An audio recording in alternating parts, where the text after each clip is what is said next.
Hello and welcome to a new episode of Barely Surviving in Dev Plus. As you can see, I have been working on my base in between the episodes. I had finished this farm over here, planted all the wheat, pumpkins, and melons. I've also gotten myself some more berry bushes and organized my chest some more. For example, I got some more Enminium over here because I summoned some more blood moons and killed some giants. And I've also sorted some other things.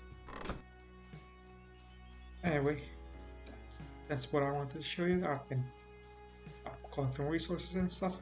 But anyway, as I've said in the last episode, in this episode I would like to visit visit a hell world. But for it I'm going to need to do some preparations first, and I'll see you there later. So we are now in a hell desert world. You might remember that I've already had another hell world, or I decided to create a different one, and that's because I also want to get some red sand from here. So I've created a hell desert world since there is a lot of red sand in here. Anyway, but before I get to collecting the red sand, I want to kill some fire imps to get the fireballs from them, since I haven't gotten any yet.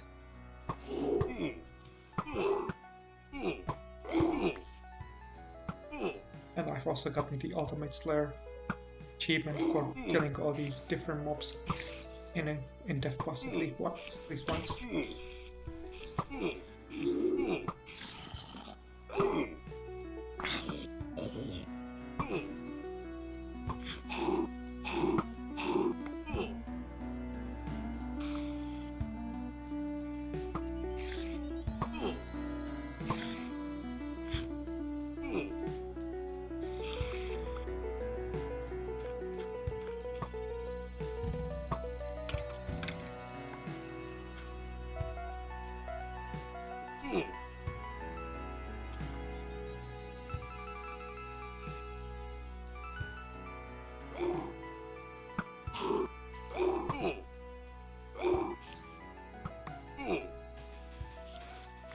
There we go. Got a fireball. I'm gonna try to get some more now.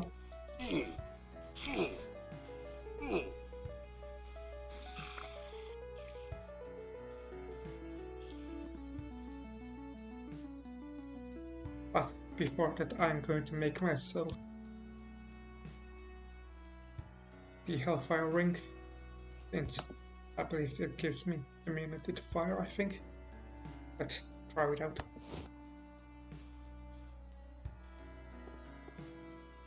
That seems like, yes, it does. I don't get damaged by this magma over here. And another thing that it also does is that it inflicts. It sets mobs on fire when I hit them. I think I can also shoot fireballs. Yeah, when I right click, I can also shoot fireballs like that. Not sure if it's unarmed. Seems like I need to be unarmed. I'm right clicking with the spoon, but no fireballs are coming out, so it seems like you need to be right click when I'm unarmed to shoot fireballs. Anyway, I'm not going to try to add some more fire imps. Be useful.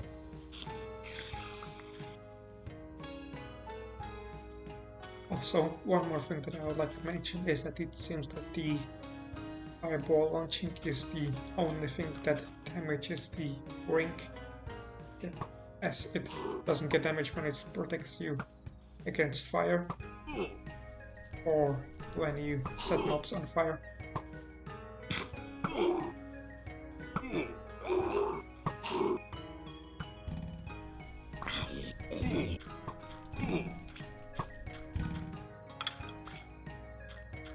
Anyway, after a while I have gotten myself 2 fireballs, which I think should be enough for now. And so now I'm gonna move on to gathering some of the red sand, since I don't have any yet.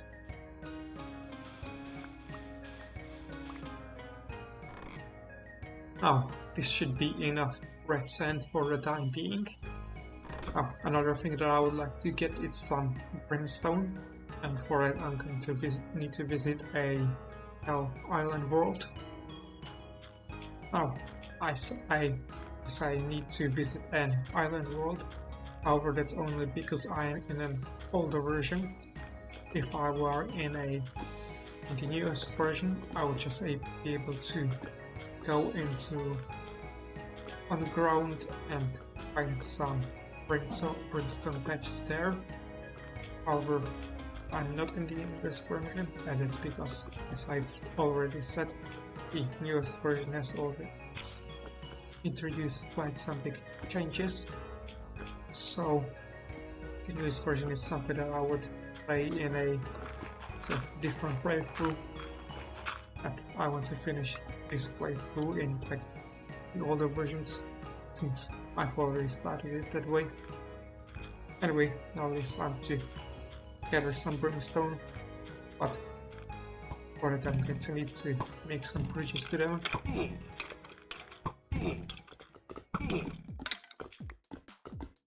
And it seems like the hellfire ring protects from lava. Anyway, I guess I don't need to make bridges from them. Then I just need to swim to them very slowly.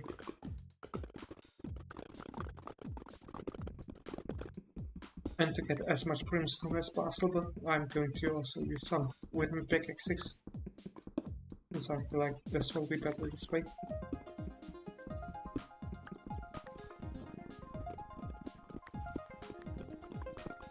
Except for the fact that I've just noticed that a wooden pickaxe doesn't actually double the drops from brimstone.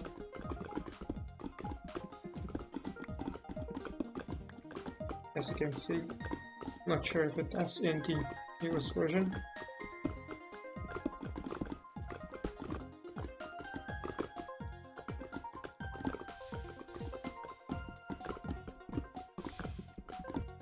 After the last clip, I went ahead and collected some more brimstone and stored it away.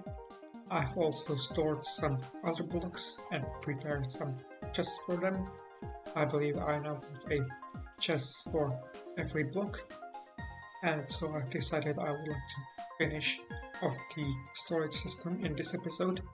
This means adding some decorations to this chest. There are some chests for which I know what sort of decoration do I want to use. For example, the red sand and red sandstone chests, for which I've decided to just take the design for the regular sand and sandstone chests and just replace the materials with their red variants. Another chest for which I know the design that I want to use are the brimstone and moonrock chests, for which I'll just take the cobblestone design and make them sort of darker or lighter depending on the chest, like so, except I had to replace the rocks with their bricks, since I can't craft the rocks into slabs or stairs. And I'm going to continue similarly with the other blocks, choosing the design that I think will fit with them and just building it, trying to sort of represent the blocks, although it might be harder for some. Anyway, I'm gonna try it and see what I come up with. And here's what I was able to come up with. I try to make it so that each decoration would be somehow tied to the things that are inside the chests. For example, we've got snow here, so I try to combine snow with the moon bricks so that it will be all white. And here's ice, where I added a capri wall, since ice melts and ice is blue. Anyway, I think it turned out quite well. And now I'm going to move on to adding decorations to the items chests, which means that I'm going to need to decide what blocks to use to represent the different items that are inside of the chests. So for example, I need to decide what blocks represent ashes, for which I'll probably use some grey blocks, like grey wool. But there's also the question, for example, what to use to, what was it? Represent arrows, for example, and darts. Plus I got further seeds to craft them. But that is something I'll decide off camera and show you the results once I'm done.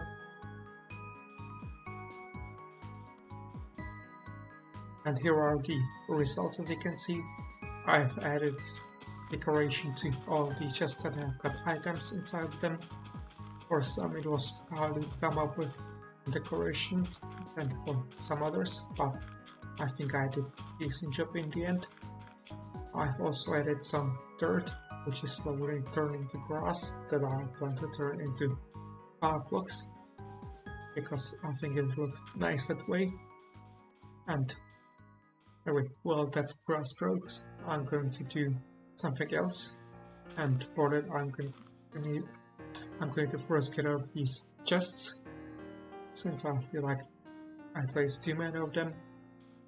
Kind of overestimated the amount of storage that I will need.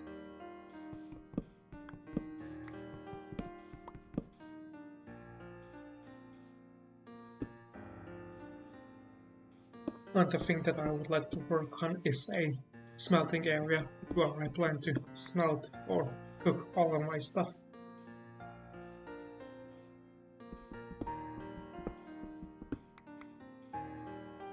And here is the sort of furnace arrangement that I'm going to use.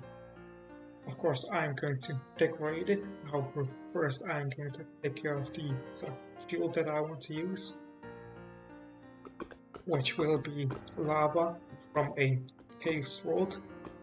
Of course, I could use lava from a hell world, however, I decided that it would be interesting to use a cave world. I'm going to make some preparations and then explain why.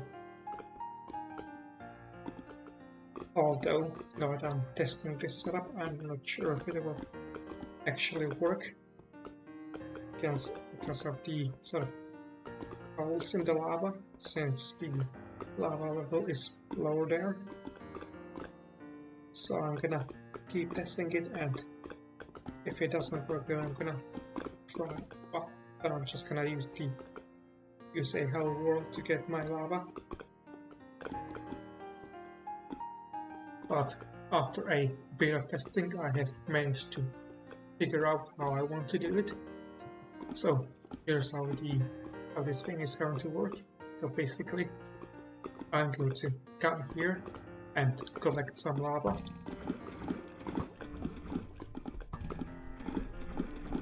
Anyway, I had done some more testing, during which I have died, which you might be able to tell from the fact that I got some new gear.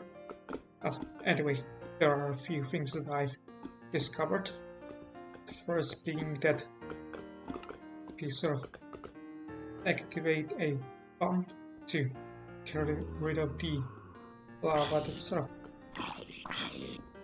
at the bottom, then you can just sort of exit the world, enter it again, get rid of the lava again.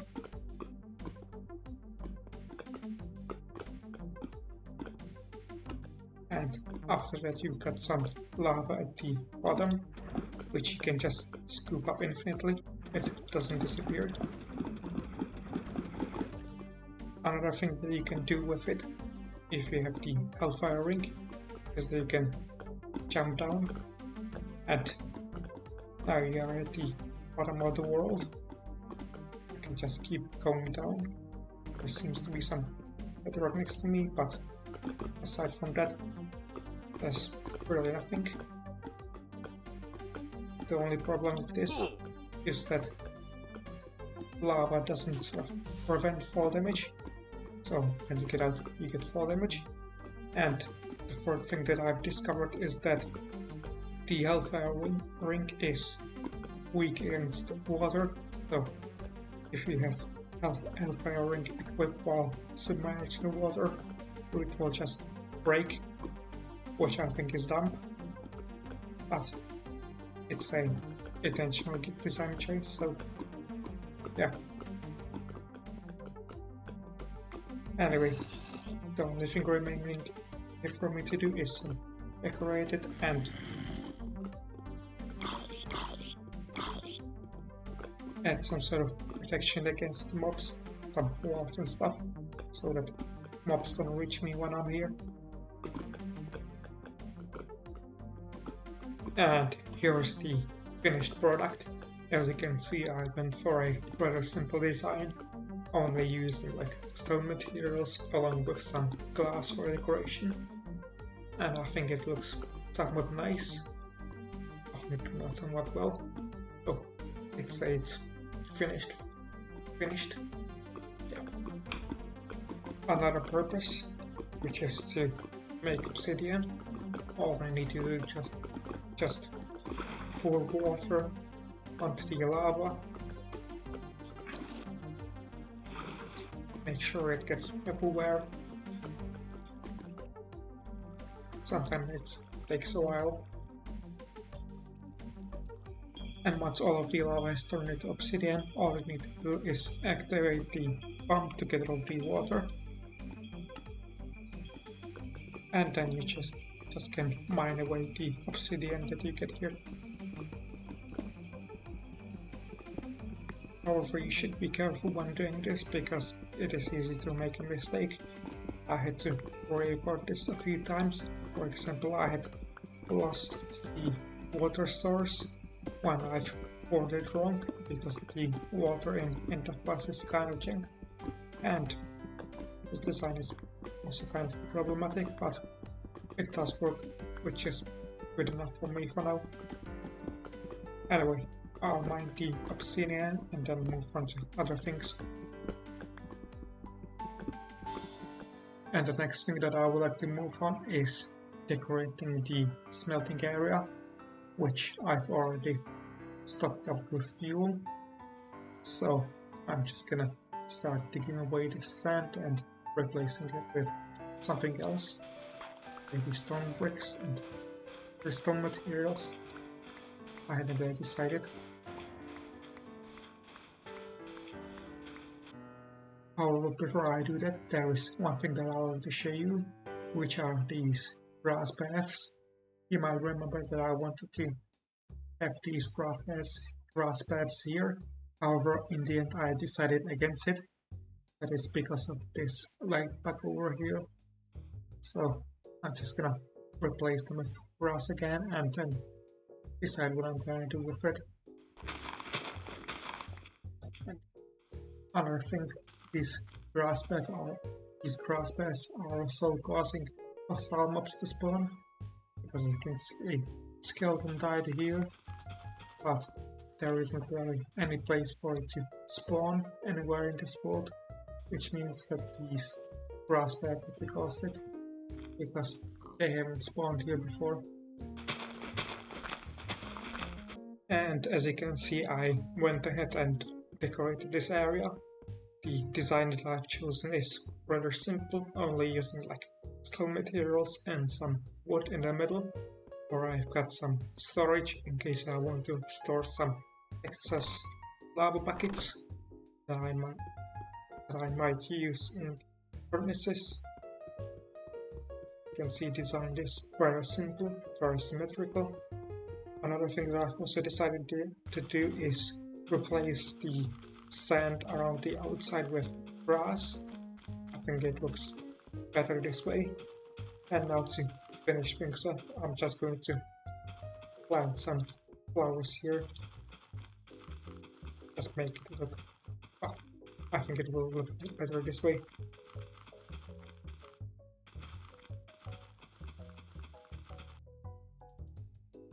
I have also decided to grow some large flowers around this place because I feel like they fit in nicely in here, and I've also gotten rid of all the saplings and some of the trees that grew here because I feel like they didn't really fit here, and so with that I feel like this thing is finished, and so I'm going to move on to other stuff. And for that I'm going to need to grab some sand from here. A lot of it, but thankfully I've got a lot of it stored here. The reason why I went ahead and grabbed all of these sand is because I want to build a pyramid in my desert world. This pyramid will have a side length of 35, which means that if I only build the shell, it will cost me something over 100 blocks of sand. But thankfully I've got a lot of sand, and the conversion rate between sand and sandstone in Indev Plus is 1:1, which means that I basically have the same amount of sandstone as I have of sand. So I'll just convert it and measure things out and start building the pyramid. So I went ahead and marked the location of the corners using some cobblestone pillars, and also the location of the middles, from which you might be able to tell that the middle of the pyramid will be the house. Anyway, now that I've marked it, I'm gonna clear out some area because I want the bottom of the pyramid to be on the same level as the bottom of the house. So I'm gonna need to get rid of all of the sandstone, stone, and other stuff that are inside of the pyramid, or rather inside of the future pyramid. This is also good for me since I'll be able to gather some more building material this way, but it will probably take a while.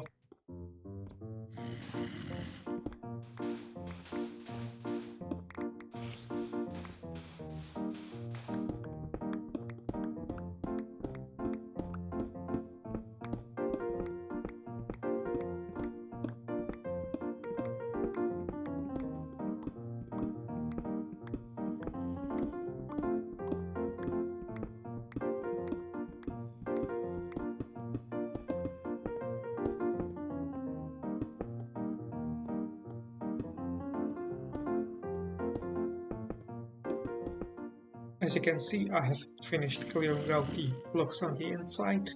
I've also replaced all of the stone, sand, and quicksand that was on the inside with sandstone, and also placed down sort of the bottom layer of the pyramid.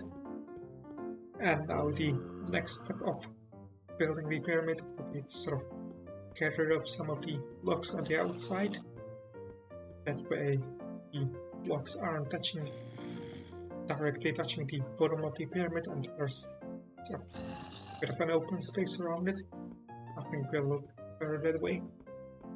So I'll just go ahead and start mining it away.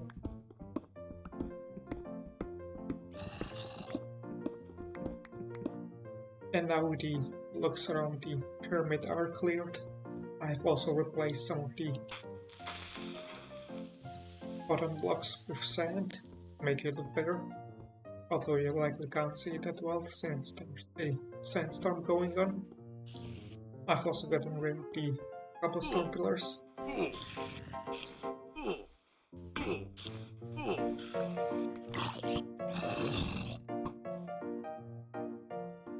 Since those were in the way, which means that it is now time to start working on the actual structure of the pyramid. It will likely take a while, although probably not too long.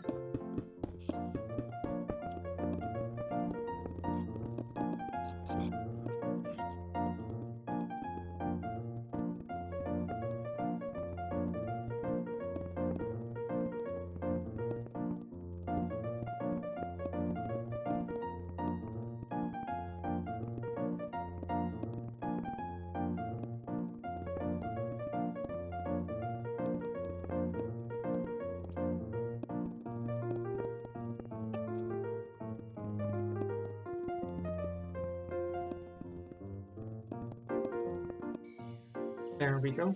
Got the code box in. I think it looks nice like that. So now the next thing that I'm gonna work on is the entrance, and for that I'm gonna need to clear out some more space over here.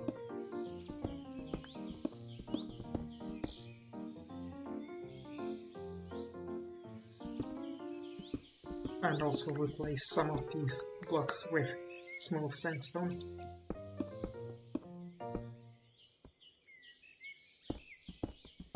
There we go. Added an entrance. It's a very simple design made out of sandstone. I've also added some sand to the floor, which sort of disappears into the sand. And with that complete, there is only one last thing that I would have to do, which is to add some obelisks to this build. I'm going to have 4 obelisks, one in each corner of the pyramid, and the design will be very simple. Just a 3x3 thing made out of sandstone. And once I feel like I am high enough, I just add some stairs to the top, along with a slab to make this thing pointy, and then just jump up and take that skyline boots. And I think that is nice. So now I'm just gonna add 3 more the other corners. And there we go. I think they look quite nice. And so with that, this build is finished. However, before I leave this world, there is still one more thing that I'd like to do, which is to clear out all of the sand letters which are inside the pyramid. So I don't like how they look on the inside. But anyway, that will be it for this episode. I feel like I've done enough. In the next episode I plan to do some building, as I promised that I would build something in every world, or at least in every important world. So the plan is that I will build some sort of a tower in the Woods world, a small fortress in the Starter world. I won't be building anything in the Case world, since I've already built this thing and I feel like it's enough. Same goes for the Shroomland world. I feel like transforming this part of the Shroomland world into a sort of regular world is enough. Then there's the floating world, for which I haven't yet decided what I'm gonna do. I may maybe build some bridges or something that's floating. We'll see. I also haven't yet decided as to what I want to build in an ocean world. Like, for example, do I build this underwater or inside of the biospheres? I'll have yet to decide. And last but not least, there's also this hell world, for which I haven't yet decided what I want to build. Maybe some sort of an evil base, we shall see. Which means there are quite a few builds that I want to build, so it might take more than one episode. But anyway, after that, once I'm finished with all those builds, I'm going to build something in the main world, and after that I'm going to start unlocking the remaining achievements that I haven't yet unlocked. But anyway, those are the plans for the future, so I'll see you in the next episode.